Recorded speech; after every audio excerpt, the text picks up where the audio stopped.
அனைவருக்கும் வணக்கம். இன்னைக்கு வீடியோவில் எதை பற்றி பேசுகிறோம் அப்படின்னா, அண்ணனோட தொகுதியில் மாவட்ட செயலாளராக இருக்கிறவருக்கு வாரிய தலைவருக்கு பதவி கொடுத்துருக்காங்க. இது எப்படிப்பா சரியாகும் அப்படின்னு, இது என்னையா கொடுமையாக இருக்குது அப்படின்னு கேட்குற மாதிரி தான் இருக்குது. இந்த மாதிரி நிறையா கேள்விகள் கேட்டுகிட்டே இருக்கு. அப்படின்றத விட இந்த கேள்விகளுக்கான பதிலெல்லாம் நம்ம சொல்ல வேண்டி இருக்குது அப்படின்றது தான் நம்ம கடமை. ஏன்னா கேள்வி கேட்குறவங்களுக்கு நம்ம பதில் சொல்லணும் இல்லையா? எ அந்த பதில்கள் இல்லை அப்படின்னா, என்னப்பா நாங்கள் கேள்வி கேட்டுகிட்டே இருக்கோம், நீங்கள் சொல்ல மாட்டேங்கிறீங்க அப்படின்ற ஒரு உருட்டு வேற உருட்டுவானுங்க. சரி, இவங்களுக்காக நம்ம கேள்விகளுக்கான பதிலையும் சொல்லி தொலைஞ்சிருவோம். வேறு என்ன பண்ணுறது?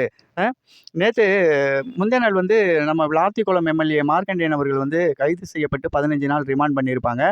வெற்றித் தலைவர் விஜய் அண்ணா அவர்களை தரக்குறைவாகவும் தரம் கெட்ட தரமாகவும் ஒரு எம்எல்ஏ அப்படின்றதை மறந்து அவர் பேசினதை நம்ம எல்லாருமே பார்த்துருப்போம். அதை பற்றி நிறையா பேசிட்டோம். அதை திருப்பி திருப்பி பேசிகிட்டே இருந்தோம்னாக்கா நமக்கு ரொம்ப எரிச்சல் தான் மூட்டும். அதை கண்டித்து பார்த்தீங்கன்னா, கனிமொழி அக்கா ரொம்ப பெரிய அளவில் கண்டனம்லாம் தெரிவிச்சிருந்தாங்க. அவங்க ஒரு வட்டக்கம் தெரிவிச்சுட்டு போகிறாங்க. என்ன பண்ணுறது? ரூ. 200 பேசுகிற கட்சி அப்படி தான் பேசும். இதெல்லாம் விட நேற்று அவங்க கனிமொழி அக்கா இந்த கரப்பான் பூச்சி மேட்டருக்கு தமிழக அரசு இன்னும் வாயே திறக்கலை அப்படின்னு சொல்லியிருக்காங்க. உங்களை மாதிரி பொய் சொல்லி ஏமாற்றி மக்களை ஏமாற்றி ஓட்டு வாங்கிட்டு 5 வருஷம் ஆட்சி முடிஞ்சதுக்கு அப்புறமும் கூட நாங்கள் மீண்டும் நீட் தேர்வு பிரச்சனையை கையில் எடுக்கிறோன்னு சொல்கிறோம். உங்களை மாதிரி ஒரு ஏமாற்று பேரொழிகளை நாங்கள் எங்கேயுமே பார்த்துருக்க முடியாது. அப்படி தான் நீங்களும் இருக்கீங்க, உங்கள் கட்சியும் இருக்குது, உங்கள் அண்ணனும் அப்படி தான் பேசினார். ஏன் உங்கள் மருமகன் கூட அதை தான் சொல்லிட்டு ஓட்டு கேட்க வந்தார் மக்களை. அதுபோக எய்ம்ஸ் மருத்துவமனையோட ஒரு செங்கலையும் தூக்கிக்கிட்டு இதுதான் எய்ம்ஸ், என்னப்பா பண்ணுறீங்க அப்படின்லாம் ரூட்டை கொடுத்துட்டு இருந்தாப்புல உதயநிதி அவர்கள். இதெல்லாம் ஒரு பக்கம் பார்க்கும்போது, என்னடா இது காமெடித்தனமான ஆட்சி பண்ணிட்டு இருக்காங்களா? இந்த திமுக என்ன திருந்தவே இல்லையா? திருந்தவே மாட்டாங்களா? ஏன் மக்களுக்கு இப்படி ஒரு பொய்யான செய்திகளே கொடுத்துட்டு இந்த மக்களை திசை திருப்புறாங்க அப்படின்ற ஒரு கேள்வி தான் நமக்கு கேட்க தோணுது. இந்த கேள்விகளோட பயணமும் இந்த கேள்வியும் எங்கே போகும்னா, நம்ம மாணவர்களை திசை மடைமாற்றம் செய்யும் விதமாக தான் இருக்கும். இன்றைக்கி இல்லைப்பா நீட் கண்டிப்பாக வரும்ப்பா, நீங்கள் படிச்சிருங்க அப்படின்னு சொன்னால் நம்ம மாணவர்கள் படிக்க போகிறாங்க, குழந்தை செல்வங்களை படிக்க வைக்க போகிறோம். அவங்க மனதில் ஒரு உறுதியை எடுத்துரும். இல்லை நீட்டு வராது, நாங்கள் எப்படியாவது தடை வாங்கி தந்துடுவோம், அதனால் நீங்கள் கவலைப்படாதீங்க, நீங்கள் நீட்டை பற்றி கவலைப்படாதீங்கப்பா, நாங்கள் உங்களுக்கு தடை வாங்கி தந்துடுவோம்ப்பா, நீங்கள் படிக்காதீங்கப்பா அப்படின்னு சொல்லி அந்த மாணவர்கள் மனதில் ஒரு ஆழமான விதையை விதைச்சு கடைசி நேரத்தில் மத்திய அரசு நீட்டு என்ற ஒன்று இந்த வருடத்தில் அனுமதி இல்லை, நீட்டு தடை செய்யலை, நீட்டு தான் நீங்கள் படிக்க போகிறீங்க, அப்போ தான் நீங்கள் கலெக்டர் ஆகுன்ற ஒரு அறிவிப்பு போகும்போது மனமுடைந்து போய் அவர்கள் தவறான முடிவுக்கு போகிறாங்க. இந்த மாதிரியான தவறான முடிவுகள்லாம் எடுத்து பல உயிர்களை நம்ம தமிழ்நாட்டில் இழந்துட்டோம். நிறையா குழந்தைங்களை இழந்துட்டோம். அந்த மாதிரி ஒரு நிகழ்வு இனியும் நடக்கக்கூடாது. நீட்டில் பல மோசடிகள் நடந்துகிட்டு இருக்குது, நீட்டு வினாத்தாள்கள் வெளியேறிட்டு இருக்குது அப்படின்னு சொல்லி கரப்பான் பிஜேபி ஜேஜிபி அப்படி, அதாவது கரப்பான் பூச்சி ஜனதா தளம் பார்ட்டி அப்படின்ற பேரில் தன்னெழுச்சியாக மாணவர் இயக்கம் ஒன்று செயல்பட்டு அவங்க மிகப்பெரிய அளவில் ஒரு போராட்டத்தை கையில் எடுத்து இன்றைக்கி போராடிட்டு இருக்காங்க. அந்த போராட்டம் வெற்றி பெறும் சூழ்நிலையில் இருக்கும்போது இந்த கட்சிகள் புறா அக்கா உங்கள்கிட்ட வரேங்க்கா, கனிமொழி அக்கா உங்களுக்கு இருக்குது, அப்படி போராடிட்டு இருக்கிற இந்த சூழ்நிலையில் நமது தமிழக வெற்றி கழகம், தமிழக அரசு என்ன சொல்லியிருக்காங்க? நிலைப்பாடு, அவங்க உறுதியான நிலைப்பாடு சொல்கிறாங்க. அதில் எந்த விதமான மாற்று நாங்கள் மறுத்து எலெக்ஷனுக்காகவும் ஓட்டுக்காகவும் நாங்கள் ஒன்று சொல்லிட்டு செய்யாமல் இருக்கிறவங்க நாங்களேன்னு சொல்லியிருக்காங்க. சரியான மூஞ்சியில் கரிய பூசின மாதிரியான ஒரு பதிலடி தான் தமிழக வெற்றி கழகம் தலைவர் விஜய் அண்ணா கூறியிருக்கார். ஏன்னா இவங்க திமுக அப்படின்றது ஒரு தீய சக்தி. அது எம்ஜிஆர் காலத்துலேருந்தே சொல்லிட்டு தான் வரும். அது தீய சக்தி இல்லைன்னு சொன்னாலும் நம்ம நம்பவும் மாட்டோம். ஏன்னா அது தீய சக்தின்னு தானே சொல்ல முடியும். அப்படி இருக்கும்போது இவங்க என்ன பண்ணுறாங்க? ஏன்பா உங்கள் நிலைப்பாடை சொல்லலை? எவ்வளோ தடையாக நிலைப்பாடை சொல்லலாம்? எங்களுக்கு உறுதியான நிலைப்பாடு, எங்களோட முழு நிலைப்பாடு அப்படிங்கிறதே பார்த்தீங்க அப்படின்னா, எங்களுக்கு நீட் எதிர்ப்பு மட்டும்தான். நீட் என்ற ஒன்று எங்களுக்கு தேவையில்லை. நீட்டை நாங்கள் முழுமையாக எதிர்க்கின்றோம்.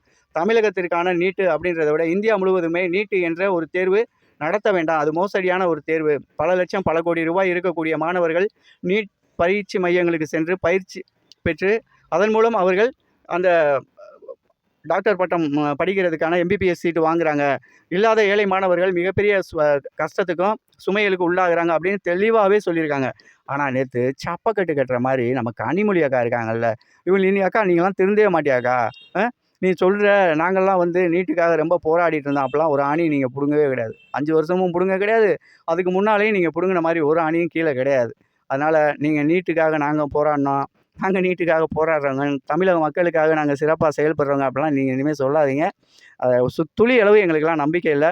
2வது பார்த்தீங்க அப்படின்னாக்கா, நேற்று இந்த ஒரு பிரச்சனைக்காக கையில் எடுத்துகிட்டு நம்ம காங்கிரஸோட முன்னாள் தலைவராக இருந்த ஐயா ராகுல் காந்தி அவர்கள் இந்த போராட்டத்தின் குறுக்க போய் நானும் உங்களுக்கு ஆதரவு தர்றேன் அப்படின்னு இந்த அரசியல் கட்சிகள் உள்ளே போகிறது சத்தியமாக எனக்கு என்னமோ ஒரு பயத்தை கொடுக்குது.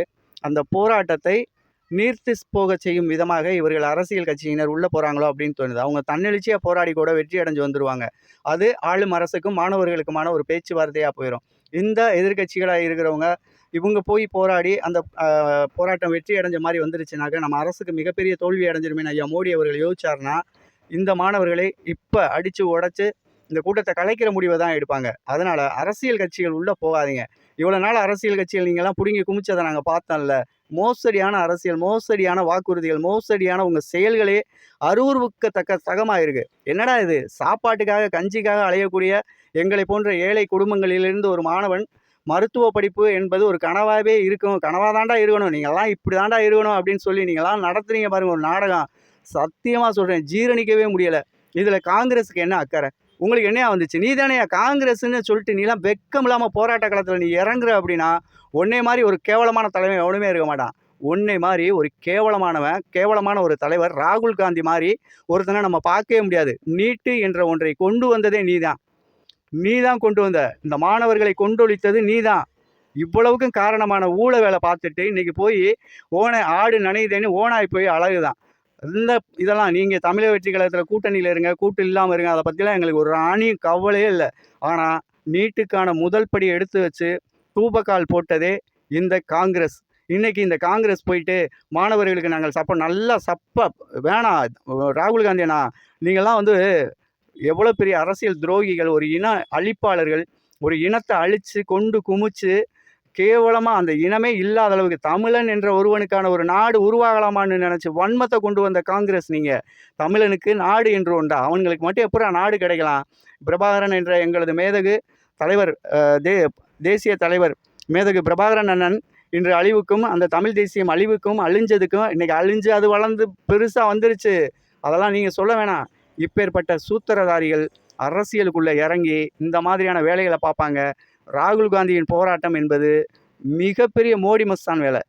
இவங்களே நீட்டுக்கு தூவம் போடுவாங்களாம், இவங்களே நீட்டுக்கு எதிர்ப்பு தெரிவித்து அந்த மாணவர்களுக்கு கை கொடுக்குற மாதிரி வருவாங்களாம். தவறு. காங்கிரஸை நம்பாதீங்க.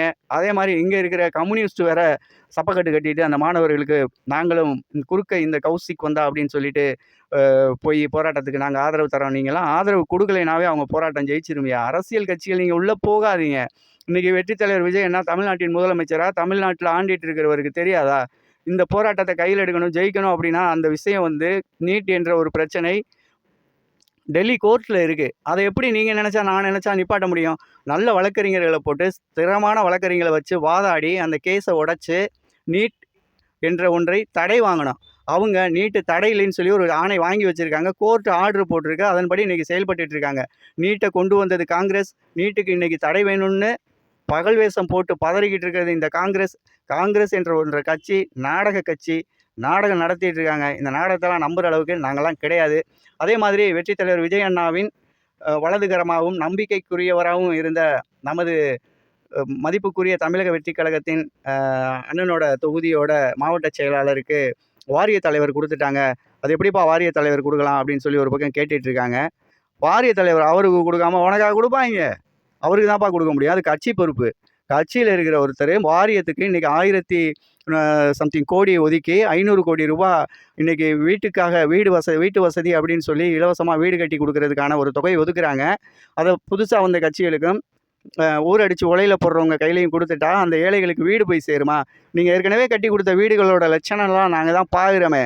இலவச வீடுன்னுவீங்க, 1,50,000 லட்ச ரூபா பணம் கட்டுப்பா, உனக்கு ஒரு வீடு தர்றோம், 4,50,000 லட்ச ரூபா பணம் கட்டு, உனக்கு வீடு தந்துடுறோம் அப்படின்னு சொல்லிட்டு ரூட்டை கொடுத்துட்ருப்பீங்களா? அந்த மாதிரி அரசு நினச்சிங்களா? இது தமிழக வெற்றி கழகண்டா. இது நேர்மை, நியாயம், ஏழைகளுக்கான அரசு. இங்கே அப்பேற்பட்ட அவ்வளோ பெரிய தொகையை தனக்கு உண்மையாக இருக்கக்கூடிய ஒருத்தரை தான் அந்த வாரிய தலைவர் பதவியில் போட முடியும். அதை தான் வெற்றி தலைவர் விஜய் அண்ணா அவர்கள் செஞ்சுட்டு இருக்காங்க.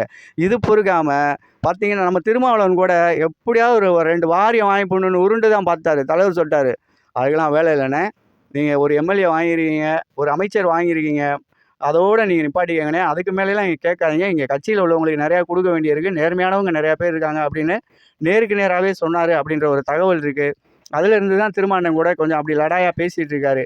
அதனால் இது தமிழக வெற்றி கழகத்தின் நேர்மையான ஆட்சி, இது மக்களுக்கான ஆட்சி. ஏழை மக்களுக்கு என்ன போய் சேரணும், என்ன கொண்டு போய் கொடுக்கணும், அந்த மக்கள் எப்படி சந்தோஷப்படுவாங்க, அவங்க என்ன விரும்புகிறாங்க, அவங்களுக்கு என்ன பிடிக்கும்னு கேட்டு செஞ்சிட்ருக்காரு.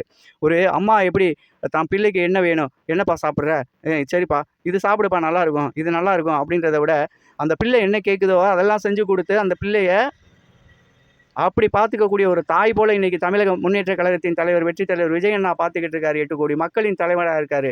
இன்னைக்கு இந்த தலைவரை பார்த்து ரோட்டில் போகிற கண்டதெல்லாம் குலைக்குது அப்படின்னா அதெல்லாம் ஜீரணிக்க முடியலை.